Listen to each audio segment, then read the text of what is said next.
Okay. இதுல பாட்டில் ராதா தானா? பாட்டில் ராதா தான் ஃபுல்லா ஒரு ஃபுல் டைம் குடிகாரர் உள்ளது. அந்த சீன் நடிச்சு முடிச்சிட்டேன். அந்த ஏரியாவில் இருக்கவங்க எல்லாம் வந்து ஒருத்தர் பிடிச்சார், தலை இல்லை அப்படின்னு. நான் சரி கடை 12 மணிக்கு தான் திறப்பாங்க, உனக்கு காலங்காத்தால் எங்கே கச்சுது அப்படின்னு. அவர்கிட்ட நரேஷன் முடிச்ச உடனே டாப்னு பார்த்தாரு, உங்கள் வயசு என்ன ஆகுது அப்படின்னாரு. இல்லை சார் 31 ஆகுது. இந்த வயசில் எப்படி இவ்வளோ மெச்சூர்டாக ஒரு கதை எழுதிருக்கீங்க அப்படின்னாரு. இப்போ நான் அவங்க வீட்டுக்கு போகிறேன், கல்யாணத்துக்கு முன்னாடி அவங்க வீட்டுக்கு போகிறேன், என்னப்பா அடுத்து என்ன ஒர்க் போகுது அப்படி எதுவுமே கேட்கவே கூடாது. உங்களுக்கு அதெல்லாம் தேவையா? பண்ணுறாங்க, அவன் வருவான், அவன் பண்ணுறான், அவன் இது பண்ணுவான், அதை பற்றி நீங்கள் கேட்கக்கூடாது, அது அவனோட ஒர்க்கு. அப்போல்லாம் பாறையில் வழங்குன்னு யூடியூப்பில் போட்டு தேடி பார்ப்பேன், கூகுளில் போட்டு தேடி, எதுவுமே வராது. இன்றைக்கி சும்மா அவன் பேர் போட்டால் இவ்வளோ வீடியோ வருது, ரொம்ப சந்தோஷமாக இருக்குன்னாங்க. வரும் வண்டியில் வரும்போது கூட அந்த கேப் டிரைவர் கூட சொல்லிட்டு இருந்தார். நான் சொல்லுங்கள் ஜம்மா சார் அந்த படம் தானே சார், என் ரூம்மேட் சொல்லினேன் தான் சார், சூப்பரான படம், பாருங்கன்னு நான் இன்றைக்கே போய் பார்த்துட்டோம் சார். அவர் சொல்கிறாரு, நான் அந்த படம் பேர் சொன்னோன்னே, ஆமாம் சார் இங்கேருந்து ஆஸ்கருக்குலாம் பரிந்துரைக்கப்பட்டுச்சு இல்லை சார் இது அப்படின்னு. ஓ ஓகே.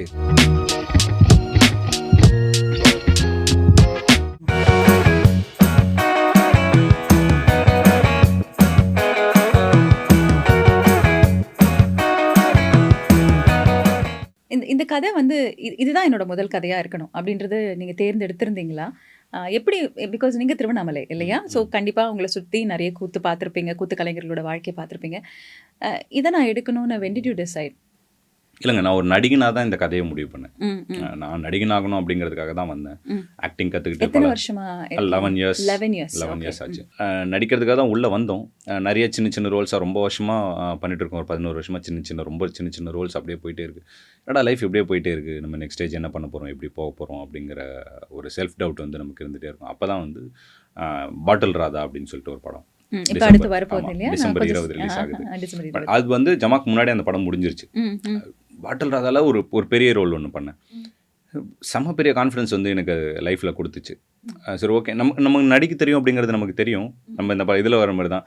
பட் ஒரு பெரிய ரோல் பண்ண முடியுமா அப்படிங்கிற ஒரு செல்ஃப் டவுட் நமக்குள்ளே இருந்துகிட்டே இருக்கும். ஏன்னா பெரிய ரோல் அப்படிங்கிறது என்னென்னா, இப்போ நீங்கள் ஒரு சின்ன சீன் பண்ணியே பழகுனீங்கன்னா அந்த ஒரு சின்ன சீனோட மூட் அதை பண்ணிவிட்டு நீங்கள் அவ்வளோதான் முடிஞ்சிருச்சு. அதுக்கப்புறம் ஆனால் பெரிய ரோல் அப்படிங்கிறது என்னென்னா ஒரு ஃபுல் எக்ஸ்டெண்ட் பண்ண போகிறீங்க, ஒரு 30-40 டேஸ் நடிக்க போகிறீங்க. அப்போ எல்லா சீன்லேயும் அந்த மூடை மெயின்டைன் பண்ணணும். ஏன் பெரிய ஆர்டிஸ்டாக இருக்காங்கன்னா அதுதான். இப்போ நீங்கள் இன்றைக்கி அந்த சீன் அழுகுறாங்க, இது பண்ணுறாங்க, ஒரு மாதிரி இன்டென்ஸாக இருக்காங்கன்னா வீட்டுக்கு போய் ஜாலியாக இருப்பாங்க, இது பண்ணுவாங்க. நாளைக்கு வந்து அப்படியே அந்த கண்டினியூஷன் பர்ஃபெக்டாக இருக்கும். எடிட்டில் பார்த்தீங்கன்னா தெரியும், எடிட் பண்ணி பார்த்தோன்னா அந்த கண்டினியூஷன் அழகாக இருக்கும். புது ஆர்டிஸ்ட்டுக்கு என்ன ஆகுனா இது வேரி ஆயிரும். நேற்று என்ன பண்ணோம், ஆமாம் மெயின்டைன் பண்ணுறதுன்றது ரொம்ப கஷ்டம். அதை தான் வந்து டேரக்டர்ஸ் வந்து எதிர்பார்க்குறாங்க. இவனால் அந்த பெரிய ரோல் பண்ண முடியுமா அப்படிங்கிற கொஸ்டின் மார்க் என்னன்னா, இவனால் அதை மெயின்டைன் பண்ண முடியுமா, மைண்ட் லெவலில் இவன் ப்ரிப்பேர் ஆவானா, அந்த கேரக்டருக்குள்ளவே இருப்பானா அப்படிங்கிறது தான் டவுட். இப்போ ஏன்னா எனக்கு இதை டேரக்டர் ஆகும்போது தான் புரியுது இதெல்லாம் மெயின்டைன் பண்ணணும், இதெல்லாம் பண்ணணும் அப்படிங்கிறது. ஸோ எங்கள் டேரக்டர் அவர் தினகரன் சிவலிங்கம் வந்து பயங்கரமாக பிலீவ் பண்ணார். இதில் பாட்டில் ராதா தான் ஃபுல்லாக ஒரு ஃபுல் டைம் குடிகாரர் உள்ளது. நல்லா இருக்கு இந்த வேலை. ஒரு 4-5 மந்த்ஸ் வந்து அதுக்காக ஒரு பெரிய ஒரு உழைப்பு, ஒரு 16 கிலோ குறைச்சேன் நான். வெயிட்டை குறைச்சி தாடியெல்லாம் வளர்த்து முடியெல்லாம் வளர்த்து அது ஒரு மாதிரி ஒரு டிப்ரெஷன் ஸ்டேட்குள்ளவே நமக்கு போயிடுச்சு. ராத்திரிலாம் பசியில் தூக்கமே வராது. நீங்கள் வந்து டீடோட்லர் ரைட்? ஆமாம். ஆனால் வந்து படத்தில் வந்து குடிக்காரன், ஃபுல் டைம் குடிக்காரன். அவனுக்கு வந்து குடிக்கிறது தவிர லைஃப்பில் வேற வேலையே கிடையாது. அந்த மாதிரி ஒரு குடிக்காரன். பயங்கரமான எக்ஸ்பீரியன்ஸ்லாம் நடந்துச்சு. எனக்கு எந்த அளவுக்கு அது உண்மையாக இருந்தது, அந்த கேரக்டர் எந்த அளவுக்கு உண்மையாக்கணும்னா, ஒரு சீன் ஒன்று எடுத்துகிட்ருக்கோம். ஷூட்டிங் வந்து இங்கே அம்பத்தூர் பக்கத்தில் கள்ளிக்குப்பம், ஏரி ஒட்டின மாதிரி இருக்கிற லொக்கேஷன் சூப்பராக இருக்கும். லொக்கேஷனே சூப்பராக இருக்கும். அங்கே தான் வந்து ஷூட்டிங் போயிட்டுருக்கு. ஒரு சீன் ஒன்று நடந்தது. நான் குடிகார மாதிரி நடிக்கணும், ஹீரோ கூட நடிச்சுட்டு குடிச்சிட்டு போதையில் வந்து அவர்கிட்ட பேசுகிற மாதிரி. காலையில் 8 மணிக்கு அந்த ஷாட்டு போயிட்டுருக்கு, 8 மணிக்கு போயிட்டுருக்கு. அந்த சீன் நடித்து முடிச்சுட்டு இப்படி போனேன். அந்த ஏரியாவில் இருக்கவங்கெல்லாம் வந்து ஒருத்தர் பிடிச்சார், தலை இல்லை அப்படின்னு. என்னண்ணா அப்படின்னு. சரி கடை 12 மணிக்கு தான் திறப்பாங்க, உனக்கு காலங்காத்தால் எங்கே கச்சுது அப்படின்னு. இல்லைண்ணா நான் குடிக்கவே மாட்டேன்னு. கொஞ்சம் பார்த்தாலே தேர்த்து பெருங்குடியாருன்னு சும்மா எதனா சொல்கிற பற்றியா, நான் எதனா பங்கு கேட்பேன்னு தானே சொல்ல மாட்டேன். இல்லைண்ணா நான் சத்தியமாக குடிக்க மாட்டேண்ணா. நம்பா அப்படியாப்பா அவங்ககிட்ட வந்து பிடிங்க குச்சிட போகிறாங்க, என்னான்னு கூட சொல்ல மாட்டியா அப்படின்னு. சரி ஒருகிட்ட வேலைக்கே ஆகுது. இல்லை நான் நைட்டே வாங்கி வச்சிட்டேன். அப்படி சொல்லு, அதான் தேர்த்து காலையிலே போட்டுக்கிறியே அப்படின்னு. எனக்கு அது வந்து ரொம்ப பெரிய கிரெடிட் தான். ஆமா, ஏன்னா ஆன் ஸ்பாட் கிரெடிட். அப்பா செம்ம கிரெடிட்டரா இது. நம்மள குடிகாரன்னு ஒருத்தவங்க நம்பிட்டாங்க அப்படிங்கிற ரொம்ப சூப்பரான எக்ஸ்பீரியன்ஸ் அது. அந்த படம் முடிஞ்சதுக்கப்புறம் சரி ஓகே, கண்டிப்பா நம்மளால ஒரு பெரிய ரோல் பண்ண முடியும். நம்ம கதையை ஏன் நம்ம பண்ணக்கூடாது அப்படின்னு சொல்லும்போது ஜமா ஆல்ரெடி நான் வச்சிருந்த கதை ஸோ தான். ஜமா ஸ்டார்ட் பண்ணதே பாட்டில் ராதாக்கு பிறகுதான். ஆமா அப்படியா? ஆமா. Okay okay. Paari as an actor இப்போ கல்யாணமா நீங்கள் உங்களை நினச்சிக்கிறீங்கல்ல, நீங்கள் எழுதியிருக்கீங்க, யுவர் டிரெக்டர், அந்த கேரக்டர் இப்படி தான் இருக்கும், அதை நீங்கள் ரசிச்சிருப்பீங்க, செதுக்கியிருப்பீங்க, நீங்கள் அதை ஓன் பண்ணுறது வேறு. பட் எனக்கு என்னென்னா, இப்போ ஆப்வியஸ்லி சேத்தன் சார் மர்மதேசம்லேருந்து நம்ம பார்க்குறோம், வெட்டரன் ஆக்டர். இந்த பக்கம் கிருஷ்ணதயாள் சார், அவங்களும் ரொம்ப அழகாக பண்ணியிருந்தாங்க. இவங்க எல்லாரையும் அந்த உடல் மொழிக்கு கொண்டு வரதுங்கிறது நாட் ஈஸி. அவங்க இவ்வளோ எஃபர்ட் இந்த படத்தில் இருக்குங்கிறது அவங்களுக்கு முன்னாடி தெரியுமா? நீங்கள் கமிட் பண்ணும்போது தெரியுமா? Like they have to do this. ஒரு மாதிரி டிஃப்ரெண்ட் ஆயிடணும். அவங்க யாருமே இளவரசன் தான், தாண்டவன் தான், ஆயிட்டா தான் முடியும் அப்படின்றது அவங்களுக்கு தெரியுமா? இல்லை கண்டிப்பாக இருந்தது. அந்த ப்ரெஷர் இருந்தது. ஒரு 2-3 பேர் முன்னாடி கமிட் பண்ணோம், இது பண்ணோம். அவங்களாம் கூடமே இப்போ நீங்கள் வாத்தியாராக நீங்கள் இவ்வளோ கெட்டப் பண்ணணும், நான் யூடியூப்லேருந்து அந்த விஷயங்கள்லாம் எடுத்து கட் பண்ணி வச்சுட்டு, நீங்கள் வாத்தியாராக இத்தனை வேஷம் போட போகிறீங்க, ஆண் வேஷம் போடணும், பெண் வேஷம் போடணும், இந்த பாட்டு பாடணும், இது பண்ணணும் அப்படின்னு சொன்னோன்னே அதுவே பல பேருக்கு ரொம்ப ப்ரெஷராக இருந்தது. ஒரு 2-3 பேர் பண்ணலன்னு வேறு சொல்லிட்டாங்க. இல்லை இது ரொம்ப கஷ்டம், பண்ண முடியாது அப்படின்னு. இப்போ சேத்தன் சார்கிட்ட வரும்போதும் சேத்தன் சாருக்கும் அந்த ப்ரெஷர் இருந்தது. பட் அவர் அதை காமிச்சிக்கல. Okay okay. ரொம்ப என்ஜாய் பண்ண ஆரம்பிச்சாரு. பிகாஸ் லேர்னிங் இல்லை, புதுசு எக்ஸ்ப்ளோரேஷன். எக்ஸைட்டிங்காக இருந்தது. அது ஒரு ஆக்டர் எக்ஸைட் ஆகும்போது நமக்கு சூப்பராக இருக்கும் இல்லைங்களா? அவர் உடனே அவர்கிட்ட நரேஷன் முடிச்ச உடனே டாப்னு பார்த்தாரு, உங்கள் வயசு என்ன ஆகுது அப்படின்னாரு. இல்லை சார் 31 ஆகுது. இந்த வயசில் எப்படி இவ்வளோ மெச்சூர்டாக ஒரு கதை எழுதிருக்கீங்க அப்படின்னாரு. தோணுச்சு சார், எழுதிட்டேன் சார் அப்படின்னு. ஆனால் அவருமே அதை சொன்னார், இல்லை இதில் நிறைய ஒர்க் இருக்குது, அந்த வாத்தியாராக கரெக்டாக பண்ணணும், பண்ணிவிடுவேன்னா எனக்கு கொஞ்சம் இதுவாக இருக்கும் சார். 100% நீங்கள் பண்ணிவிடுவீங்க, எனக்கு அந்த கான்ஃபிடன்ஸ் இருக்குது சார், கொண்டு வந்துடுறேன் சார். அது எப்படி பண்ண முடியும் அப்படிங்கிறது தெரியும். இப்போ ஃபுல் ஃப்ளெட்ஜாக நான் உங்களை ஒரு கூத்து வச்சு ஒரு விஷயம் பண்ணும்போது ஒரு சில இது இருக்கும், நான் அது எப்படி நான் மேட்ச் பண்ணி ஷூட் பண்ணிக்கிறேன் சார் அப்படின்னு. அதுலேருந்து ஆனால் அவர் ப்ராக்டிஸ் ஆரம்பித்தார். ஓகே. ப்ராக்டிஸ் ஆரம்பித்து அவர் புதிய தலைமுறையில் சாரதின்னு சொல்லிட்டு அவர் சாரதியை வச்சு தனியாக ட்ரெயின் பண்ணி ரொம்ப ரொம்ப அழகாக. இன்னொன்று அவர் பெரிய அட்வான்டேஜ் என்ன வந்ததுன்னா, விடாது கருப்பில் அவர் கருப்பு சாமி. அதனால தான், ஏன்னா அந்த ரோல்ல இருந்து நம்ம அவ்வளோ பார்த்துருக்கோம், நம்பியிருக்கோம், பயமுறுத்திருக்காரு. அந்த நடை இருக்கு இல்லைங்களா, அந்த நடையோட ஒரு ரிதம் இருக்கு. அந்த ரிதம் நாங்களாம் ரொம்ப கஷ்டப்பட்டு பிடிச்சோம், இது பண்ணோம். அவருக்கு உடனே வந்துருச்சு, ஏன்னா அவர் கருப்பு சாமியாக பண்ணியிருக்காரு. இன்னொரு பெரிய அட்வான்டேஜ் என்னன்னா, பல பேருக்கு தெரியுமா தெரியல, இந்த சேத்தன் சார் பயங்கரமான சிங்கர், நல்லா பாடுவார், செம்மையா பாடுவார். அவருக்கு மியூசிக் தெரியும், மியூசிக் சென்ஸ் இருக்கு ஜாஸ்தி. ஆமா, ரொம்ப நல்லா மியூசிக் தெரியும், அவருக்கு ராகம் தெரியும், எல்லாமே தெரியும். அதனால இன்னும் ரொம்ப பெரிய அட்வான்டேஜா போயிருச்சு. ஓகே. உங்களுக்கு மியூசிக் தெரியுமா? நீங்க இந்த படத்துல பாடிருக்கீங்க, பாட்டு கத்துறீங்க. ஆமா, எனக்கு அதான் சேத்தன் சார் தொடர்ந்து என்ன திட்டிட்டே இருப்பாரு. என்ன திட்டமாட்டார், ஐ மீன் சொல்லிகிட்டே இருப்பார், பாரி உங்களோட அந்த சாங் போர்ஷன் மட்டும் வேறு எதனா வச்சு டப்பிங் பண்ணிடலாம் சார். ஏன் சார், எனக்கும் ஒரு ஆசை இருக்காதா சார் பாடணும்னு? அதுக்காக கரெக்டாக பாடணும், மியூசிக்னா கரெக்டாக இருக்கணும். ராஜா சார் கூட எவ்வளோ ஸ்ட்ரிக்டாக இருக்கு. ஆமாம், ராஜா சார் கூட அவ்வளோ ஸ்ட்ரிக்டாக இல்லை, இவர் தான் பயங்கர ஸ்ட்ரிக்ட். கடைசி வரைக்கும் சொல்லிட்டே இருந்தார், இல்லை பாரி அது கரெக்டாக போடணும்னு. ஏன்னா சொல்லும் போதே சொல்லிட்டு இருப்பார், என்ன நீங்கள் பாடுற மாதிரியா, அப்படிலாம் பாடக்கூடாது, ஒழுங்காக பாடணும். அந்த ஒரு டப்பிங்கில் ஒரு சின்ன ஒரு இது பண்ணியிருப்பாரு, அந்த சிங்கிள் ஷாட்டில் ஒரு இது வரும். ஆமாம், நீங்கள் அவங்க வீட்டுக்கு போய் அர்ஜுன வேஷம் பண்ணணும்னு கேட்கும்போது பெரிய சீன் இல்லை? ஆமாம், அதில் இந்த அவர் அர்ஜுனனா இப்படி நிற்கணும், இப்படி பாடணும்டா, சந்திரகுல அர்ஜுனராஜன் வந்தேன் அப்படின்னு இருக்கும். அதை நான் எழுதும் போது எப்படி எதுனா, சந்திரகுல அர்ஜுனராஜன் வந்தேன் இப்படி சொல்லுங்க சார், இது போதும் சார், அப்படி தான் நான் எழுதியிருந்தோம். அங்கே ஸ்பாட்லேயுமே அதான் பண்ணோம். அவர் டப்பிங்கில் வரும்போது என்ன பண்ணார், இந்த லைன் வேற எங்கன்னா வருதா, வேறு யாரா பாடியிருக்காங்களா? இல்லை சார், ஒரு தெருக்கூத்து வாத்தியார் கிளைமேக்ஸ் அர்ஜுனன் சாங்கில் வரும் சார், சந்திரகுல அர்ஜுனராஜன் வந்தேன்னு சொல்லி பாடுவார் அப்படின்னு. அது போட்டு காட்டுங்க அப்படின்னு போட்டு காமிச்சோன்னே அந்த ராகத்தில் திரும்ப இதை பாடினார். அது செம்மையாக இம்ப்ரூவைஸ் ஆச்சு. அது நான் ரெண்டுத்துக்குமான டிஃப்ரென்ஸ் போட்டு காமிச்சேன்னா உங்களுக்கு நல்லா இன்னும் கிளியராக தெரியும். சொன்னோடனே சார் ஏன் சார் இப்படி பண்ணீங்க அப்படின்னு. ஏன் நல்லா தானே இருக்குது, சூப்பராக இருக்குது சார், அதான் சார் பிரச்சனை. இப்போ அடுத்த சீனில் நான் இதே மாதிரி ராகத்தில் பாடணும், எனக்கு வராதே சார் அப்படின்னு. இப்போ நான் எனக்கு என்ன வருதோ நான் அதை பாடிக்கிறேன் சார், உங்களை மாதிரி பாடணும்னு நினச்சா ப்ரெஷர் தான் அப்படின்னு. இப்போ அவர் தயால் சாருக்கும் இந்த பிரச்சனை இருந்தது, அவருக்கும் மியூசிக் பற்றி தெரியாது. அவர் சொல்லிட்டே இருந்தார், கவலையே படாதீங்க, நீங்கள் இப்போ போய் நோட் பண்ணி பாருங்க, ஒரு பாட்டு கூட அவர் பாடுற மாதிரி இருக்காது. ஓகே, அப்படியா? ஆமாம், மேட்ச் பண்ணி எடுத்துட்டீங்க. ஆமாம், மேட்ச் பண்ணி எடுத்துரும், எதுவுமே நீங்கள் கவலையே படாதீங்க சார், உங்களுக்கு எந்த ப்ரெஷரும் இல்லை, அந்த மாதிரி பண்ணிக்கலாம் அப்படின்னு. பட் இது எல்லாமே ஏன்னா ஆக்டிங்காக அவங்களுக்கு ரொம்ப சூப்பராக ஒரு சில விஷயங்கள் வரும். தெருக்கூத்துங்கிறது அது பல வருஷமாக நீங்கள் அதை பண்ணிட்டே இருந்தீங்கன்னா தான் அந்த உங்களுக்கு ராகம் சரியாக வரும், அதுக்கான தாளம் சரியாக வரும், அதுக்கான நடை சரியாக வரும். நம்ம திடீர்னு போயிட்டுலாம் ஒரு விஷயத்த வந்து பண்ணிவிடவே முடியாது. திடீர்னு இன்றைக்கி மியூசிக் போடுறவங்க ராஜா சார் ஆகிட முடியுமானா ஆகிட முடியாதுங்கிற மாதிரி தான் தெருக்கூத்து கலைஞர்கள். தெருக்கூத்து கலைஞர்கள்கிட்ட வந்து 1000 ராஜா சார் இருக்காங்க. இப்போ வந்து இந்த படத்தில் வாத்தியாராக யூஸ் பண்ண ஒரு கலைமாமணி தாங்கல் சேகர்னு சொல்லிட்டு பிரில்லியன்ட் சிங்கர். அவர் பாடுறதும் எழுதுறதும் அவராக பாட்டு எழுதுறாரு, அவராக இது பண்ணுறாரு. எனக்கு எந்த அளவுக்கு அந்த மித்தெல்லாம் பிரேக் ஆச்சுன்னா, அந்த பைலட் ஃபிலிம் வந்து பண்ணுறோம், அதை டப்பிங் ஸ்டூடியோவில் வந்து டப் பண்ணிருந்தோம், இது பண்ணிருந்தோம். அப்போ என் ஃப்ரெண்ட் மியூசிக் டைரக்டர், அது என் ஃப்ரெண்டு தான் பண்ணார் அந்த பைலட். மச்சான் நீ டப்பிங் ஸ்டூடியோக்கு வந்துரு, அவர் இருக்கார் இது பண்ணுற. அப்போ வந்து நீங்கள் ரேண்டமாக எதனா 2-3 பாட்டு பாடுங்க, நாங்கள் எங்கன்னா ப்ளேஸ் பண்ண முடியுதான்னு பார்க்குறோம் அப்படிங்கிற மாதிரிலாம் சொல்லிட்டு இருந்தோன்னே இவன் என்ன பண்ணான்னா ராகம் பேர் சொல்லி சொன்னான். நான் எந்த அளவுக்கு முட்டாளாக இருந்தேன்னா, மச்சான் உங்களுக்கு அந்த ராகம் அதெல்லாம் தெரியாதுடா, நீ இது இப்படி சொல்கிற அப்படின்னோடனே அவர் டக்குன்னு அவர் அதுக்கு அது கேட்கல, அவர் எதிர்க்க சொல்லலை இது. ஐ மீன் அவர் சொன்னோடனே இந்த ராகமா, இந்த ராகம்ல நான் இந்த ராகத்தில் பாடுறேன் அப்படின்னு பண்ணார். எனக்கு வந்து அப்படியே நிஜமாலே இந்த செருப்பால் அடிச்ச மாதிரி தான் இருந்தது. ஏன்னா அதுதான் மிஸ்கன்செப்ஷன். நம்ம ஒரு ப்ரீ ஜட்ஜ்மெண்ட்குள்ளே வரல. தெருக்கூத்து கலைஞர்கள் இவ்வளோ தான் இருப்பாங்க, பட் அவங்க வந்து ஜீனியஸ்.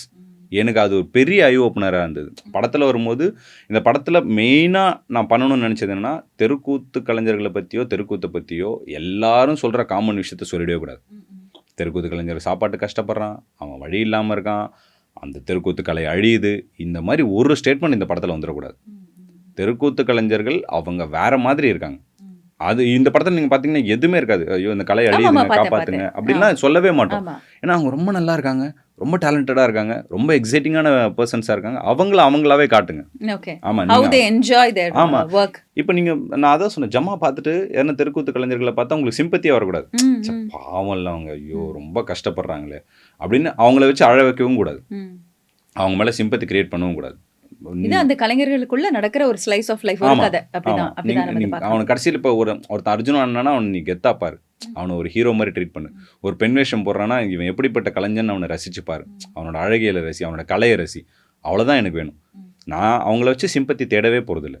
அது மட்டும் ரொம்ப கான்ஷியஸாக இந்த படத்தில் பண்ண அதை அச்சீவ் பண்ணிட்டேன்னு நினைக்கிறேன். கண்டிப்பாக. ஆமாம், அது எங்கேயுமே நீங்கள் அதை பற்றி பேசலை. இன்ஃபேக்ட் கல்யாணம் கூட பார்த்துக்கிட்டிங்கன்னா அவரோட ரோலையும் நீங்கள் ரொம்ப அழகாக மெயின்டைன் பண்ணியிருந்தீங்க. எனக்கு எல்லாரோட டிக்னிட்டியும் மெயின்டைன் பண்ணப்பட்டதாக நான் ஃபீல் பண்ணேன்.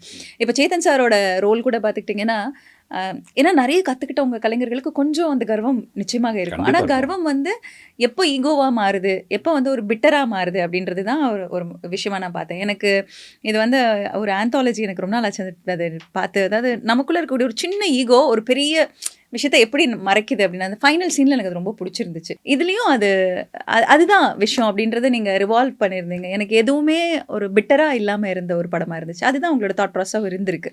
ஆமாம். ஏன்னா சின்ன சின்ன எமோஷன்ஸ் தான் வந்து பெரிய பெரிய பிரச்சனைகளுக்கோ எதுக்கோ எல்லாத்துக்குமே காரணமாக அமையுது. ரொம்ப சின்ன சின்ன விஷயங்கள் தான். நம்ம ரொம்ப பெருசான இப்போ ஸ்க்ரீன் பிளே எழுதும் போதும் சரி, கதை எழுதும் போதும் ரொம்ப பெருசான காரணங்களை தேடுவோம், பயங்கரமான விஷயங்களை தேடுவோம். ஆனால் அதெல்லாம் கிடையாது. ஒரு மனுஷனோட ஒரு சின்ன கோவமோ, சின்ன ஈகோவோ, சின்ன வெறுப்போ தான் பெரிய பெரிய விஷயங்களுக்கு வந்து ஆரம்ப புள்ளியாக இருந்திருக்கு. இப்போ நீங்கள் ஆசையே கூட ஆசை ரொம்ப சின்னதாக தான் ஆரம்பிக்கும், ஆனால் அதோட வெளிப்பாடு பார்த்திங்கன்னா ரொம்ப பெருசாக வெடிக்கும் இது பண்ணும். ஸோ இப்போ இதெல்லாமே தொடர்ந்து இப்போ கமல் சாரோட ரைட்டிங்லேயே நம்ம தொடர்ந்து பார்த்துட்டே இருக்கோம் நிறைய விஷயங்களில். இப்போ விருமாண்டிலாம் பார்த்திங்கன்னா அப்படி தானே, ஒரு அந்த விருமனோட நிலத்து மேலே இருக்கிற ஆசை தானே அவ்வளோ பெரிய சண்டைக்கும் காரணமாக இருக்குது. அப்போ நீங்கள் அது பார்த்திங்கன்னா பெரிய கலவரமாக கடைசியில் வெடிச்சு இது எல்லாத்துக்கும் காரணம் என்னடா, அந்த நிலத்துக்கு ஆசைப்பட்டது ஒரு சின்ன ஒரு இதுதான். ஸோ இந்த லேர்னிங்லாம் இருக்குது இல்லைங்களா. இப்போ நீங்கள் தேவர் மகனும் அப்படி தான், நிறைய படங்களில் வந்து ரொம்ப அழகாக சின்ன எமோஷன்ஸ் வச்சு சூப்பராக ப்ளே பண்ணியிருப்பார். ஸோ எனக்கு ஜமாவோட ஆரம்பமாகவும் அதுதான் இருக்கணும் அப்படிங்கிறது வந்து எனக்கு அடுத்தது டிரெக்டர் கம் ஆக்டரா நீங்கள் எழுதிட்டு இருக்கக்கூடிய கதை படம். ஆமாம். ஓகே, எப்படி இருக்க போகுது அடுத்து உங்களோட வேர்ல்டு, எந்த வேர்ல்டுக்குள்ளே போக போகிறீங்க? கம்ப்ளீட்டாக டிஃப்ரெண்ட்டான ஒரு வேர்ல்டு தான். ஜமாக்கும் இதுக்கும் சம்மந்தமே இல்லாத வேறு ஒரு வேர்ல்டு, வேறு ஒரு லைஃப், ஒரு ஸ்லைஸ் ஆஃப் லைஃப் அழகாக எடுத்துகிட்டு வந்து காட்டணும் அப்படிங்கிறது தான். ஒரு மிடில் கிளாஸ் பையனோட ஒரு லவ் ஸ்டோரி தான். ஒரு ராம்காம் அழகாக சென்னை பேஸ்டாக. இப்போ நான் வந்து இப்போ சென்னையில் பெரம்பூரில் இருக்கேன். ஸோ பெரம்பூர் பேஸ்டாக அழகாக ஒரு கதை பண்ணணும் அப்படிங்கிறது. அந்த லைஃப் ரொம்ப இன்ட்ரெஸ்டிங்காக இருக்கும். அதுவுமே கிட்டத்தட்ட வந்து நிறைய உழைக்கும் மக்கள் இருக்கிற ஒரு ஏரியா அது. ஸோ அவங்கள பற்றி நிறைய விஷயங்கள் பேசணும். அதில் டிஃப்ரெண்ட் கல்ச்சர்ட் பீப்புள் இருக்காங்க அங்கே. ரொம்ப அழகாக இருக்குது. சென்னையே அப்படிப்பட்டது தான் இல்லைங்களா. சென்னை வந்து அவ்வளோ டிஃப்ரெண்ட்டான கல்ச்சர் மக்களும் பல பேர் உள்ளே வராங்க. ஸோ அவங்களோட கதைகளை வந்து எடுத்து அழகாக ஒன்று சொல்லணும் அப்படிங்கிறது ஒரு நல்ல லவ் ஸ்டோரி, ஒரு ஃபீல் குட்டான ரிலேட்டடான ஒரு படம் பண்ணணும். ஜமால் வந்து கம்ப்ளீட்டாக கான்ட்ராஸ்ட்டாக ஒன்று பண்ணணும். ஏன்னா ஜமால் வந்து இதுக்கு டேரக்டராக வேறு ஒன்று பண்ணணுன்றதை விட ஆக்டராக வேறு ஒன்று பண்ணணும் அப்படிங்கிறது ஒன்று இருக்குது. ஓகே. இப்போ கண்டிப்பாக உங்களுக்கு நிறைய காம்ப்ளிமெண்ட்ஸ் வந்திருக்கும், நிறைய பாராட்டுகள் இருந்தது. அதாவது யூஸ்வலாக ஒரு படம் வந்த உடனே அதில் தேடி தேடி கலாய்க்கிறவங்க எல்லாருமே கூட இந்த படத்தை நீங்கள் பார்த்தே ஆகணும்னு ரெக்கமெண்ட் பண்ணுற ஒரு படமாக தான் இருந்திருக்கு. உங்களுக்கு வந்ததில் மிகச்சிறந்த காம்ப்ளிமெண்ட்ஸ் ஃபியூ, கண்டிப்பாக ஒன்றுன்னு கேட்க மாட்டேன், நான் நிறையா வந்தாச்சு அதனால் ஃபியூ. இல்லை அது ரொம்ப முக்கியமான காம்ப்ளிமெண்ட்டாக வந்து நான் எல்லா இடத்துலையும் சொன்னது தான், இங்கேயும் அதான் சொல்கிறேன். எனக்கு ராம் சாரோட காம்ப்ளிமெண்ட் தான் எனக்கு வந்து ரொம்ப ரொம்ப முக்கியமானதாக இருந்தது. ஏன்னா இப்போ கட்டுறது தமிழ், பேரன்பு, தங்கமீன்கள் இதெல்லாம் பார்க்கும்போது ரொம்ப இப்போ நம்ம எப்படி இப்போ இது பண்ணுவோம், நம்ம ஒரு ஜோனில் ஒரு ஆமாம் அது சொல்ல மாதிரி சின்ன விஷயங்கள்ல இருந்தால் இருக்கும். ஒரு அன்பை எப்படி வெளிப்படுத்தணும், ஒரு காதலை எப்படி வெளிப்படுத்தணும், இவ்வளோ விஷயங்களை வந்து அழகாக சொன்னவர். அவர் வந்து அது ஆத்மார்த்தமாக சொன்னது இருக்கு இல்லைங்களா, அது எனக்கு ரொம்ப பிடிச்சிருந்தது. ஃபோன் பண்ணி நைட்டு 12:30 மணி இருக்கும் அவர் எனக்கு ஃபோன் பண்ணும்போது. ஃபோன் பண்ணி அவர் ரொம்ப ரொம்ப சிலாகிச்சு பயங்கரமாக சொன்னார். ஒரு பெரிய வார்த்தை சொன்னார். அது நடக்குமா நடக்காதா அப்படிங்கிறது எனக்கு தெரியல. பட் எனக்கு அவர் சொன்னது எனக்கு ரொம்ப ஹாப்பியாக இருந்தது. அந்த வார்த்தை எப்போ சொல்கிறீங்க, நடந்ததுக்கு இப்போ இல்லை இப்போ கூட சொல்கிறேன். அது ரொம்ப பெருசாக இருக்கும். எனக்கு சொன்னபோது இந்த வருஷம் வந்து பெஸ்ட் ஆக்டிங்கான நேஷனல் அவார்டு உங்களுக்கு தான் கிடைக்கும் அப்படின்னு. ஆமாம், எனக்கு அது கிடைக்குதோ இல்லையோ, பட் எனக்கு சொன்னது வந்து அவர்கிட்டருந்து நம்ம இந்த வார்த்தையை கேட்டோம். எனக்கு ரொம்ப ரொம்ப சந்தோஷமாக இருந்தது அவர் சொல்லும்போது. அன்றைக்கே நான் அந்த அவார்டு வாங்கிட்டேன். நிச்சயம். ஆமாம், அவ்வளோதான்.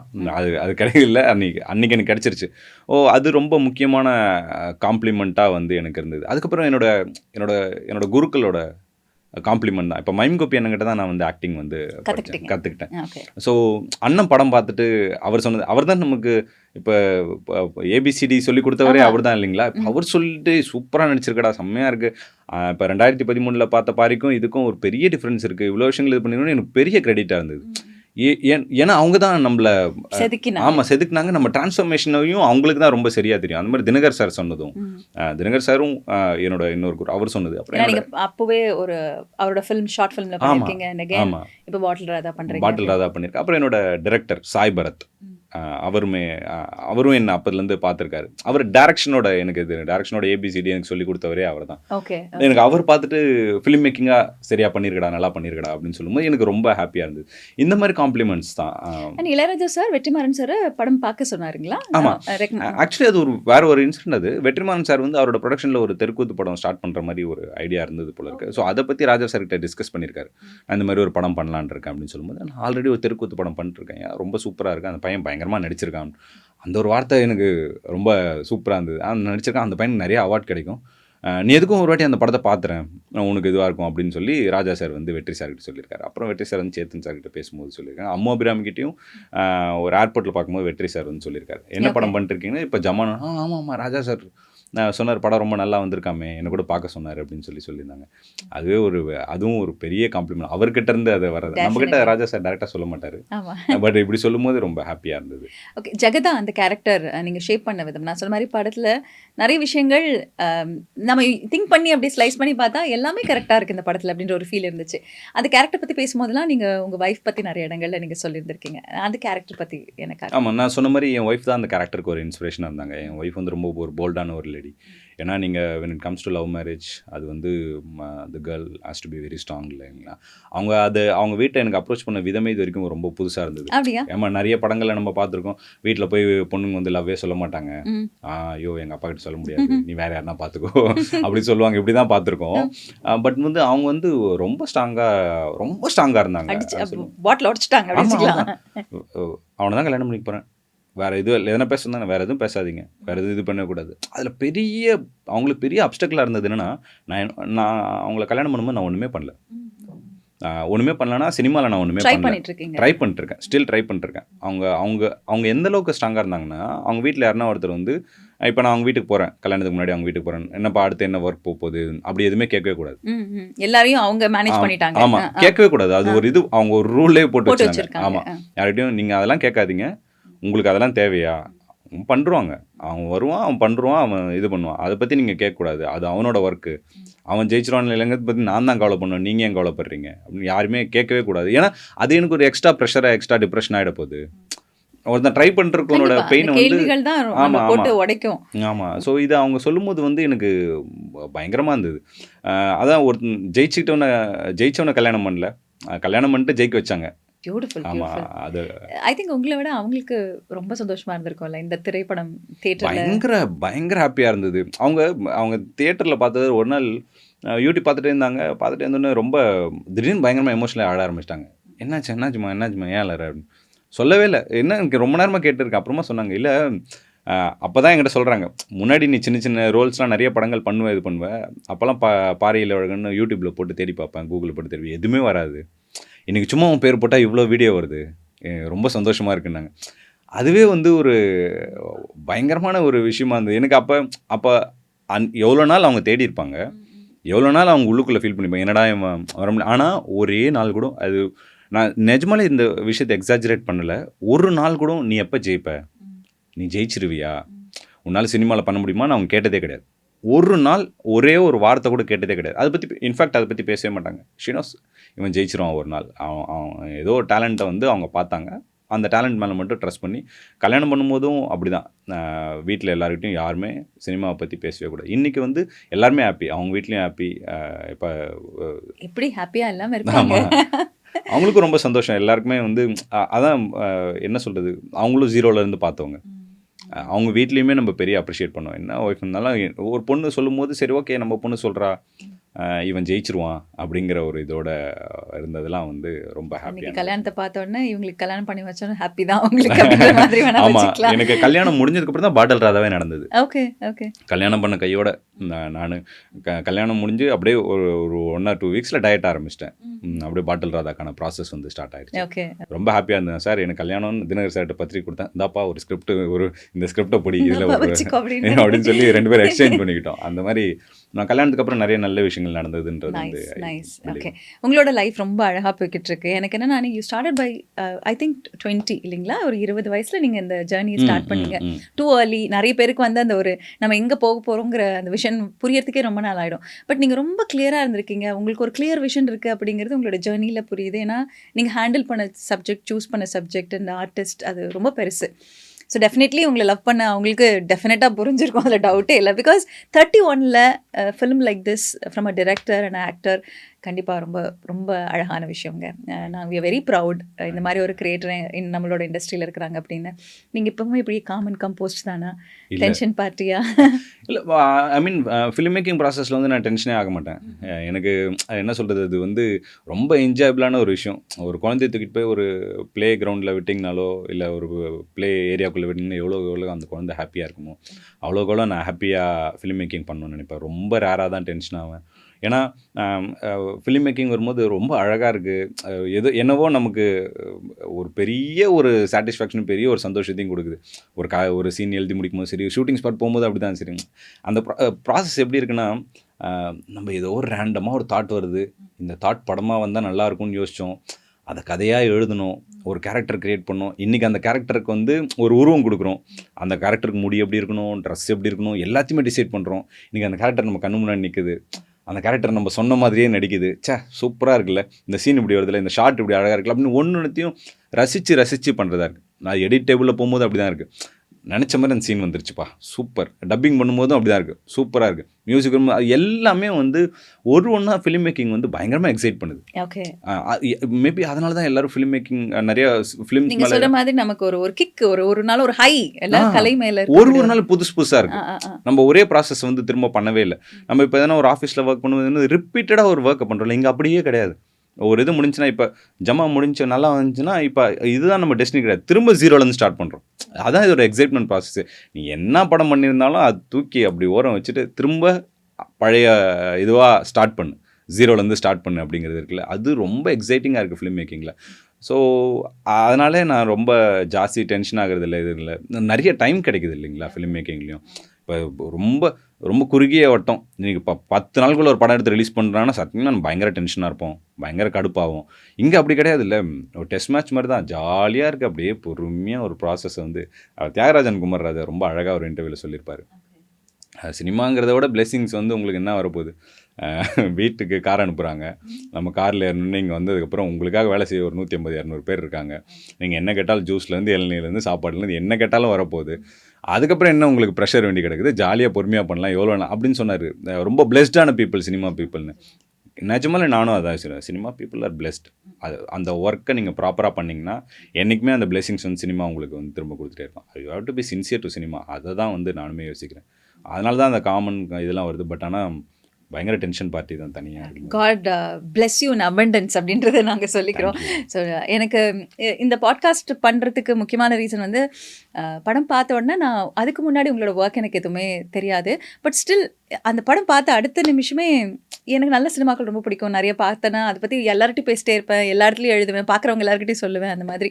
ஸோ இந்த படம் வந்து ஒவ்வொரு டைம் யாராவது ஒருத்தவங்க நான் சொல்கிற மாதிரி மேபி நீங்கள் ஜம்மா விட்டு வெளியில் வந்து வேறு வேர்ல்டுக்குள்ளே போகலாம். பட் ஸ்டில் யார் எப்போ எந்த டைமில் பார்த்தாலும் கண்டிப்பாக அவங்க ஒரு வார்த்தை சொல்லும் போது எங்கேயோ இருக்கிற யாராவது ஒருத்தவங்களுக்கு நிச்சயமாக ஒரு பெரிய ஹோப்பை ஏற்படுத்தும். நான் ஒரு அவ்வளோ அழகான ஒரு சினிமா நீங்கள் கொடுத்துருக்கீங்க. கண்டிப்பாக அது நிறைய சின்ன பசங்க சொல்லும் போது எனக்கு ரொம்ப ஹாப்பியாக இருக்குது. நான் ஜமா ஆரம்பிக்கும் போது ஐ தாட் லைக் அபவ் 40 இவங்க தெருக்கூத்துலாம் யாருக்கு நல்லா தெரியுமோ அவங்க தான் இந்த படத்தை கனெக்ட் பண்ணிப்பாங்க, இவங்களுக்குலாம் ரொம்ப அவேவாக இருக்கும் அப்படிங்கிற மாதிரி சொன்னேன். But the more connecting people வந்து 20 early 20s குட்டி பசங்க. விஜய் சேதுபதி சார் கூட சொன்னார் ஒரு இடத்துல பார்க்கும்போது, சொன்னார் அவங்க பொண்ணுக்கு அவங்களுக்கு வந்து ரொம்ப படம் ரொம்ப பிடிச்சிருந்தது.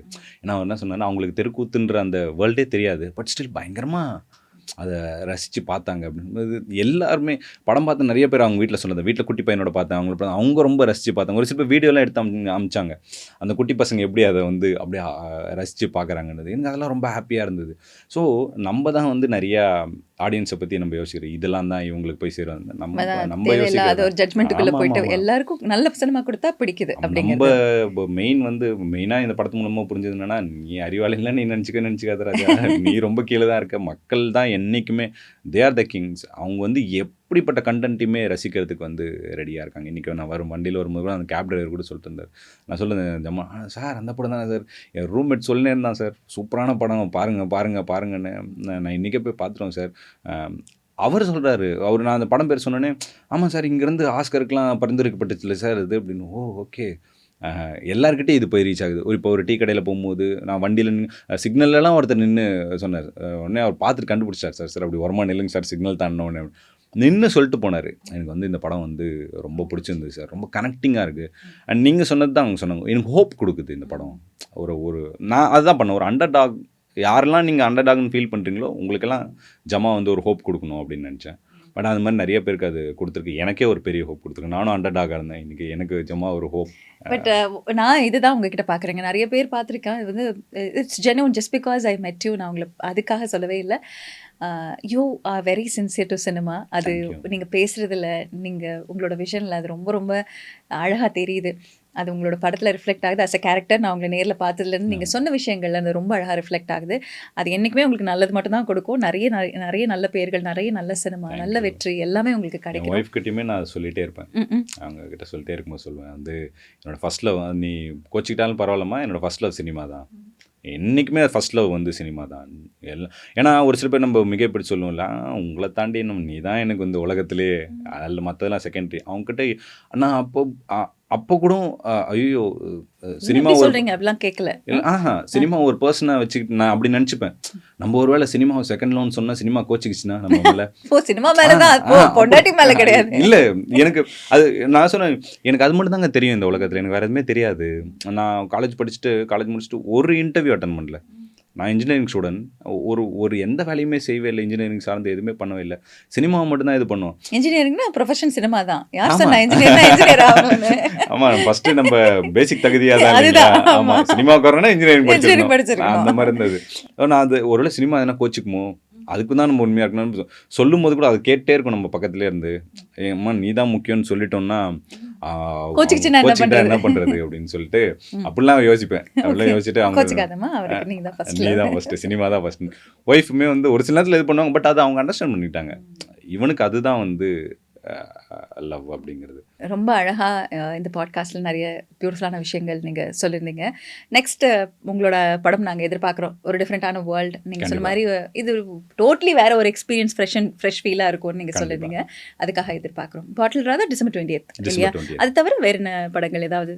இல்லை வேறு எதுவுமே டிசம்பர் 20th தான். இதில் ஃபுல்லாக கான்சன்ட்ரேட் பண்ணிருக்கேன். நம்ம ரைட்டிங்கில், உங்களோட ஸ்கிரிப்ட். ஆமாம், என்னோட ஸ்கிரிப்டில் இது பண்ணிருக்கேன்.